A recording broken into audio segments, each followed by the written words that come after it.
Welcome to the Creating Wealth Simplified podcast. My name is Lauren Wells, here with my co-host, Chris Seveney. We're committed to providing you with the knowledge required to build wealth through real estate investing. Tired of consuming content about real estate? Stuck in analysis paralysis? Ready to do your first deal? As a member of our community, you will learn how to go from consuming content to taking that first step into the world of real estate investing. Our show is not about getting rich quick, but about providing you with the knowledge you need to take action. Join us as we speak with experienced investors who share action tips on how to escape the corporate world, start a thriving side hustle in the world of real estate, and go beyond your W-2 or 401k. Welcome to the inaugural episode of the Creating Wealth Simplified podcast. I am your host, Chris Seveney, along with the glamorous and confident Lauren Wells. Lauren, how are you today? I'm doing pretty well. How are you doing, Chris? Good. Remember, we're on video too as we record these, so I can see. I know. If I saw a little eye roll there when I was describing you. Oh, probably. So Lauren did say I had to be careful how I introduced her because she's going to get really good at podcasting, which she already is, and then just tell me to beware. So.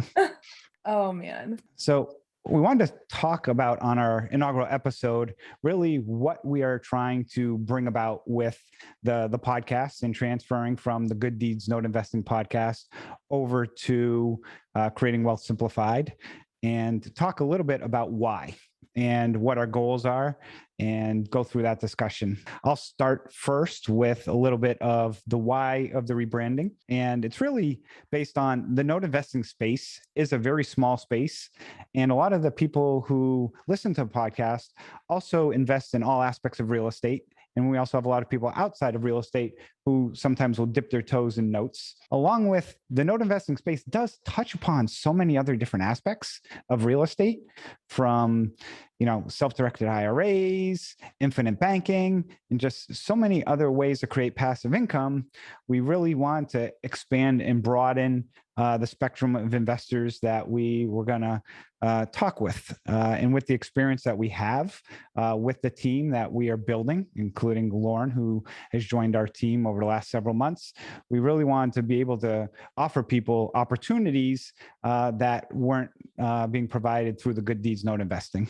And Lauren, I'm curious, if you have any comments to that, and also why Creating Wealth Simplified. Yeah, so I think you spoke really well to why the shift and rebrand. Yeah, notes is such a small space, but like you said, it does touch on quite a few other areas in real estate. Even when you're working within notes, you could end up doing a rental, a long-term rental. You could turn something into a short-term rental. So expanding to kind of real estate in a larger sense and investing in different ways to invest.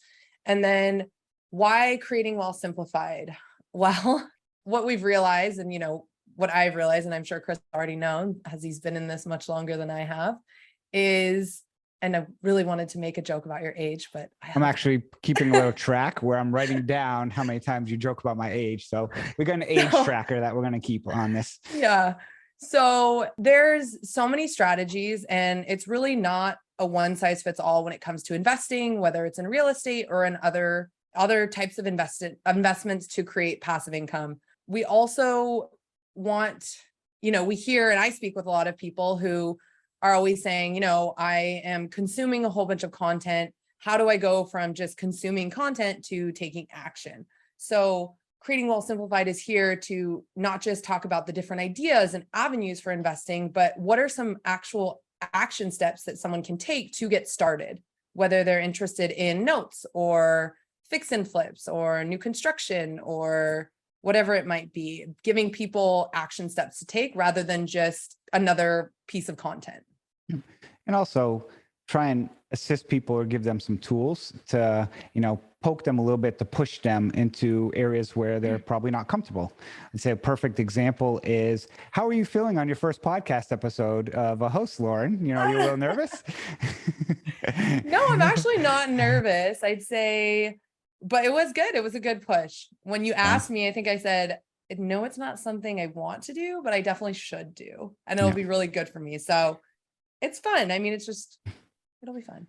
That's also real estate and investing. I mean, when you look at it and break it down into that microcosm, It's people consume or think about, this would be really good for me. I'm a little bit nervous. I know I should be doing it, but a lot of times people will find an excuse of why they can't do it. I'm famous for that. Of if I'm trying to go to the gym, I'll always try and find a way why I don't want to go to the gym, because it's, to me, it's boring. And plus weights are heavy, if you haven't noticed.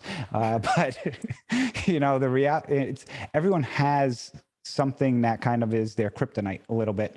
And, one of the things we want to try and do is give people, discuss avenues or ways that may fit somebody, somebody can relate with, to continue to push them and grow them so they can get to the goals that they're looking to get to. Yeah. And I think a lot of people come to this from a very who are doing all the content consumption are very analytical. And when it comes to taking action, kind of might get stuck in the weeds of okay, do I need a specific entity to get started? How do I set this up? What bank account do I need? How am I investing? Am I using a retirement funds? Am I using cash? What are the tax so instead of getting started, getting caught up in all of those questions. So kind of, I think another focus will be kind of breaking down those pieces to getting started in investing. So what are the benefits to investing with a 401k? What are the different entities you can set up? What are the different types of structures that you can invest in? Again, kind of helping demystify and help people move forward in that journey of actually taking action. Okay. Well, while we speak about moving forward, I was going to throw a question at you is, you've invested in real estate, and I know family members have as well. What has been your defining moment in real estate that made you think, hey, look, I need to get involved in real estate? Because your background, if you want to share a little bit, you're from the tech side, whatever it is, SaaS or whatever it is, SaaS. Yeah, whatever. Yeah, can tell I'm not a Silicon Valley guy, as you can tell. But you're not, your background really isn't real estate where mine was. You're more from a tech sales field. So I'm curious, what got you into real estate, and what was that moment that really made you push the envelope to continue? So I think it was a lot of moments. I think it was I grew up around a family who my dad sold real estate and then invested in real estate. And so in a way, it was something I never wanted to do. I was like, I'm not doing real estate. That's all he says. That's what he says you should do. I'm like, I'm going to go go the opposite route, oldest child here, do the exact opposite of what you're told all the time. So I, went into tech sales and was in that for maybe a decade.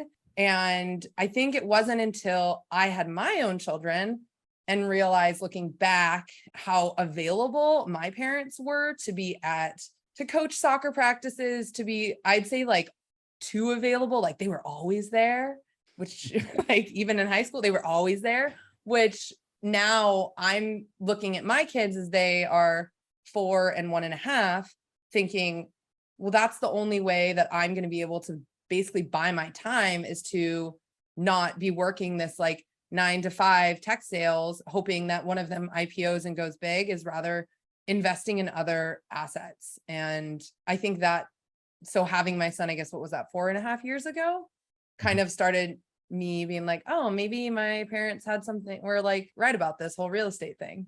So another follow-up question to that is, when you started getting interested in real estate and so forth, how'd your husband take it? Because a lot of times, and I know you much better, but you were the one, I believe, pushing the real estate. In most situations, it's actually usually the opposite. It's usually the man pushing, and sometimes, the woman being like, slow down a little bit. But in your instance, I know you were really pushing for it. So how'd your husband take that? He's actually always been interested in real estate. Okay. He's actually been was probably pushing harder to invest in a short-term rental and or a long-term rental before I was. And I was always kind of the one who was like, no, let's not do that. Let's not do that. Now, again, kicking myself for what we could have done 10 years ago, and didn't. But no, he's been super supportive and is really, I think his words were like, wow, I've never seen you throw yourself into something so much and be so excited about it. And he also is working in the tech side of real estate. So we talk about it. is something we talk about all the time. And yeah, I don't know. He's been super supportive of the whole thing. I mean, anyone who knows me is listening to this, like probably like, well, it's Lauren. I don't know. For me, and I think I've told this story in the past, and I was starting to get notes. And again, I'm from real estate, but my wife is definitely the grounded one. And I'm kind of the, as I joke, the greyhound chasing the squirrel or shiny object all around. And, as we got started, it was always be like, okay, like, what are you doing? Why are you doing that? And just kind of understanding, because I was just much more free-spirited. Yeah, I was gonna say free-spirited is probably the nicest way of her saying, don't go blow all your money type thing, which I think I've done pretty well over the last 5 or 6 years, and in the note space and in real estate. But no, it was just interesting. And for me, really, my defining moment's a little different. Again, because of my background was I had been in real estate. And I had worked my ass off for general contractors, making a lot of money for them. And then I started working for a developer, and they were making a lot of money as well. And my boss actually was one laughing at me. He's like, what do you own for real estate? And I'm like, nothing. And he's like, and he had like 2 houses in San Diego, and he sent him pictures of one up on a hill overlooking the water, probably next to Chi, and, going surfing and so forth. But he, basically was telling me, like, you gotta get into real estate and start buying stuff. And that's the only way you're going to be able to retire. Your 401k is not going to get you where you need to get to. And then I did have, had a health issue as well. That kind of also had me think of, if I had to get alternative, if I had to work from home or something were to happen, it's like, what could I do? And I'm like, ooh, I could do real estate from home, because you can do that anywhere and I don't have to go meet people. So that was kind of, what kind of got the light bulb going off in my head. Yeah. And I think kind of like to your note, I think in terms of like Adam and just like your wife, I've always been kind of like chasing the shiny object. So he's kind of always been that constant, like, okay, brace yourself, like, here we go. Mm-hmm. And I think it's been really cool to have just like it's worked really well to have kind of that trust. Yep. And balance, and just, again, be able to have that communication where you can talk and, go through things and really understand each other and make sure you're making the right decisions. So let's talk about what we can expect on the Creating Wealth Simplified podcast. I'll start with the first one is, I'm sure it will be very entertaining, be a lot of laughter involved. There'll be a lot of open and honest discussions. I am an extremely straight shooter. Sometimes I say things that are on my mind, probably what I shouldn't say, but sometimes they still come out. So I'll apologize in advance for that. Lauren's probably like, oh boy, here we go. Thankfully you're not our PR specialist, having to always reply. But that is definitely something we're going to have as part of this episode is, some laughter and entertainment. It's not going to be a grab your notebook and be taking notes for 30 minutes during the entire episode. So. No, we want it to be conversational and fun, and conversational and fun. Laughter, lots of laughter, some real talk. I think something that you're really good at is breaking down. Well, no, I'm good at telling you to break things down into simplistic terms for like people who don't understand engineer talk, but real talk in that you don't sugarcoat things, kind of not selling this kind of get rich quick scheme, so to speak. Yeah, that's clearly something you're not going to hear from us. That was kind of like what you won't find, which is what we were going to talk about next, but it's all good.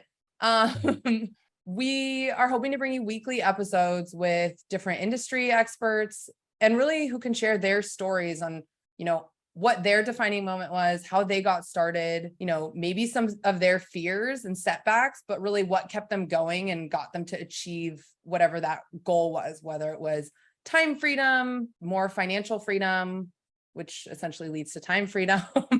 And again, kind of actionable takeaways. So not just leaving you with some stories and some content, but giving you actual steps that you can take to get started, no matter like how small it is. And also make it very relatable to people, because a lot of people who try and achieve that financial freedom are working a W-2 job and trying to create that side hustle. And there's always going to become that tipping point where in order to continue to grow that side hustle, you're at this, like I said, tipping point of, okay, I got to do something with my W-2, but also it's scary to take that leap. It's scary because you're gonna have to make a financial commitment. And what is the best way to prepare for that process when you get there? Because you don't want to see the people who make that leap too early. And then, you also don't want to be people who either don't take that leap either. So there is, of course, that happy medium involved. Yeah. And we kind of touched on this, like, what won't you find on this podcast? Like, who isn't this for? Yeah, this is not an MLM scheme where we're going to be, basically selling off other people for our training and taking commissions from it. That's definitely not something that you're going to have. We want to have experts, but we don't want to have what I would call the so-called educational gurus, who are people who just spend their entire days teaching a product, but actually not practicing what they preach. So that is definitely one aspect. You mentioned something earlier. It's not a get rich quick scheme either. So it's definitely not going to be that. What else?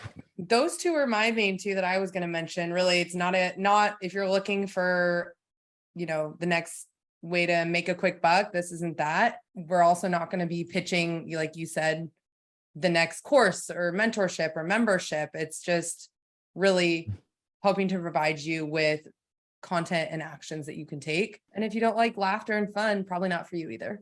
Yeah. If you don't like laughter, real estate, and fun, then I don't know. Sorry. This is probably not the episode for you. So Chris, I have a question for you, kind of along the lines, as we're going to be interviewing people on what their advice would be if they were to get started in real estate today. What actions or what steps would you recommend someone who's interested take to get started in real estate investing? So everybody has a different style or different learning. Mm-hmm.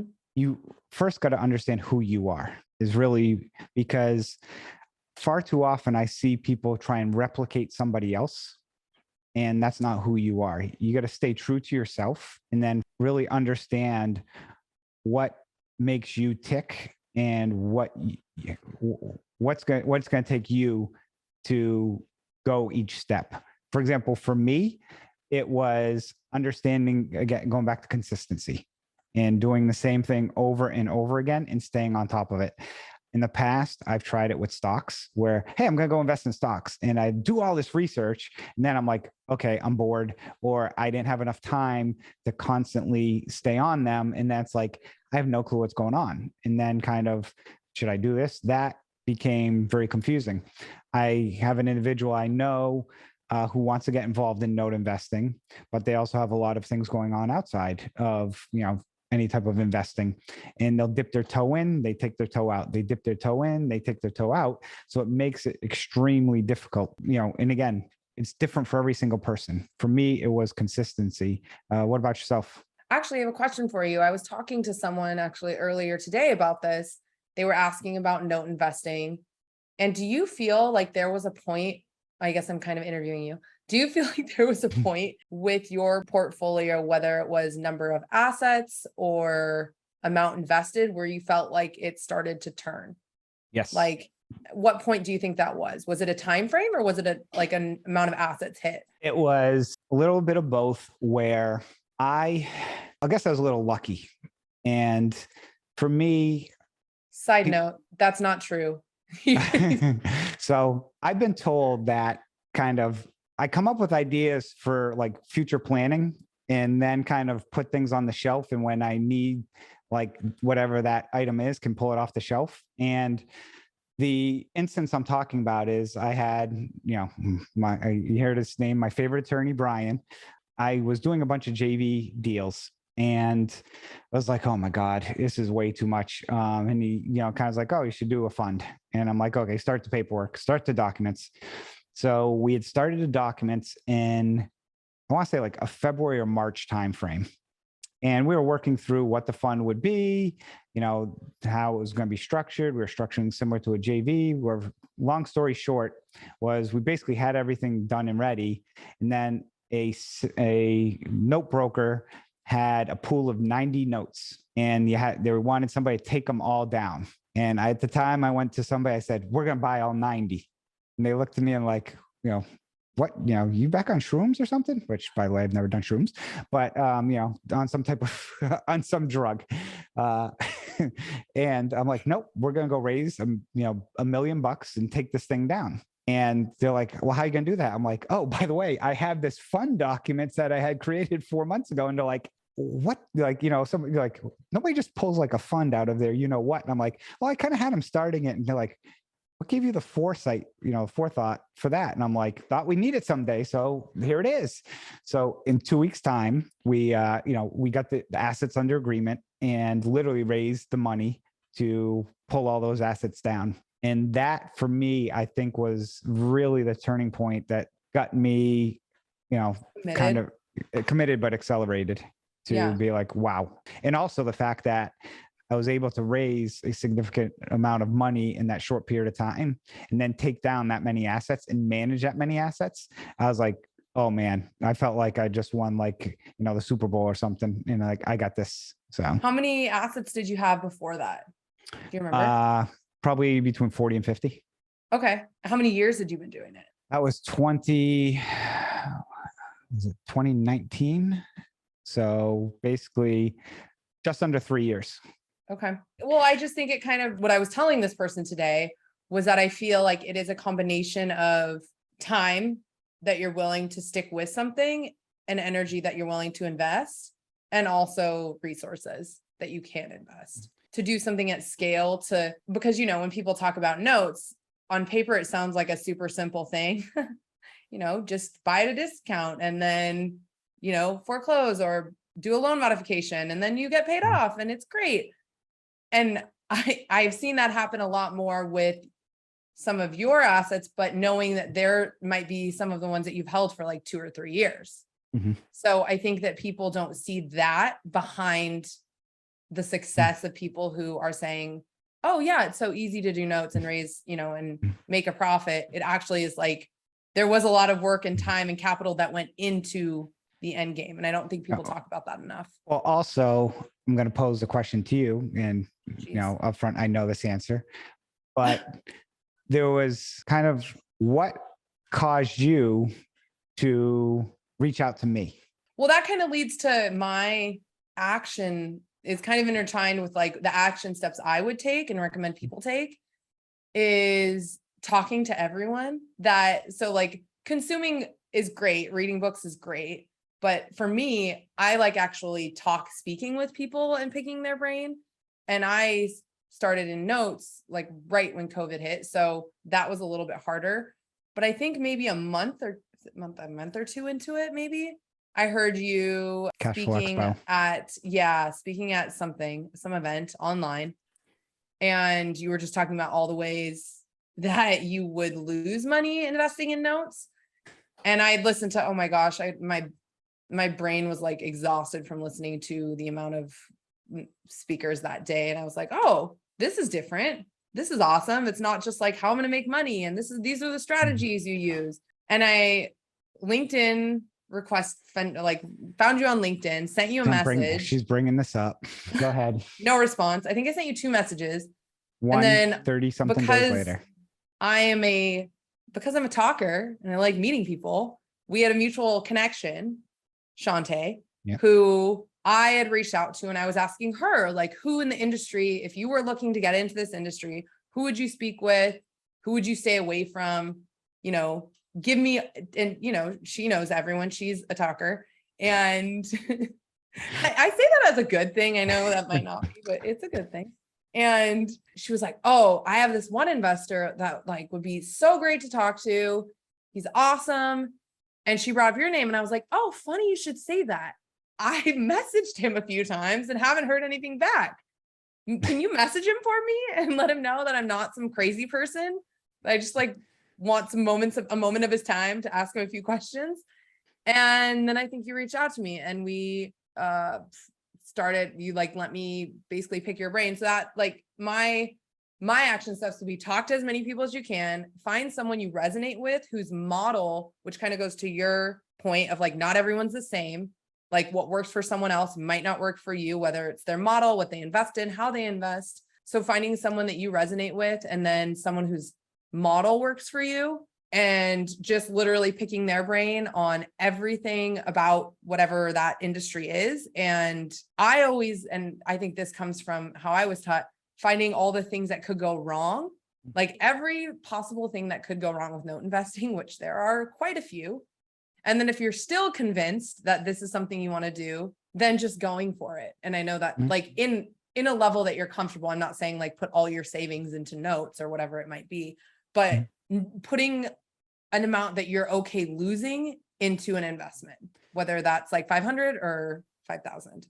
And it's, and it's not only notes, it's any real estate that you invest in.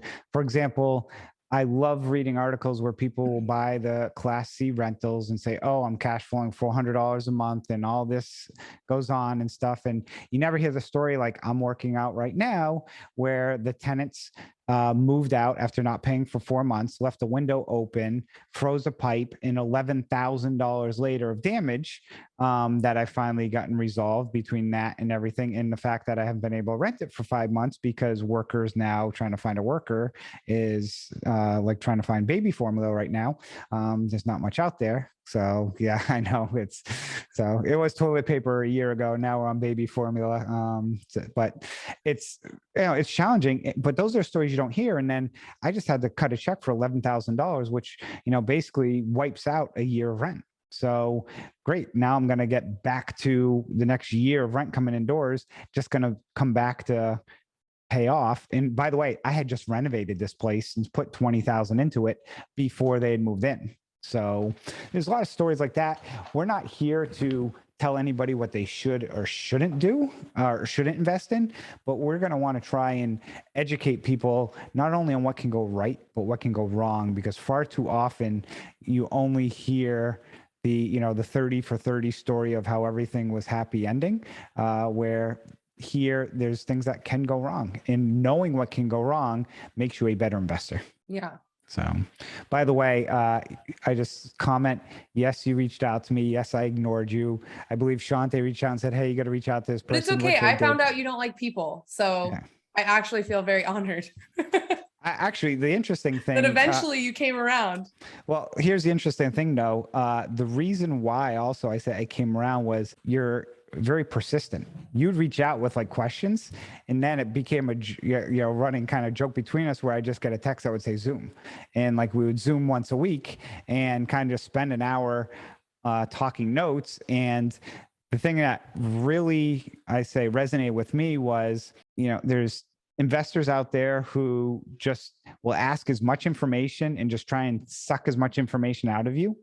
But you were doing the research and like analyzing certain things and asking questions pertaining to very specific situations, or, well, what if this or that happened? So you had been doing, I could tell, a lot of that research and that understanding. So for me, working with somebody who was taking that effort was, enjoyable for me, and having that discussions. And then eventually, I liked you so much. I'm like, hey, why don't you come work for me? And you, I believe, said it's not a no, I think was your initial response. And, here we are. Yeah, and this is recorded. So I've technically, I've hired you twice. So, because it brought you on. And then of course, now Lauren, for those that know, works for us full time, running our investor relations for our new venture. Before we wrap up, do we want to briefly talk about what that venture is, what you're working on? What I'm working on, what we're working on. Okay. Yeah, go for it. I'm just hiring everybody. Every time Lauren fills her coffee cup, there's somebody else coming on board. So one of the things that we are working on, or the main thing we're working on, is what's called the Regulation A+ offering. And a Regulation A+ offering is similar to like a mini IPO. I call it a step above a Regulation D offering. If you're not familiar with how funds operate, I'll brief description. Most funds require accredited investors or somebody you have to know. Regulation A+ allows basically you to market to everybody. And once we do release the offering, once it gets qualified by the SEC, we'll have a website where people can go online, read the offering, and learn more about it. But Lauren and I and a group of several others are looking to raise $75 million over the next year to strategically invest in real estate notes, primarily notes and other aspects of real estate, which will be a mix of performing and non-performing notes. For those, again, who haven't listened to other episodes, again, we've talked a lot about it on this episode, but over the last 5+ years, we have acquired over 500 assets. We currently manage several funds and have roughly at any point in time about 250 plus assets under our portfolio. For me, bringing on Lauren was honestly a no-brainer because she kind of hinted, we joke about, I don't like, people. I'm an engineer. I mean, do you really want an engineer leading your marketing charge? I mean, let's be honest, people, hell no.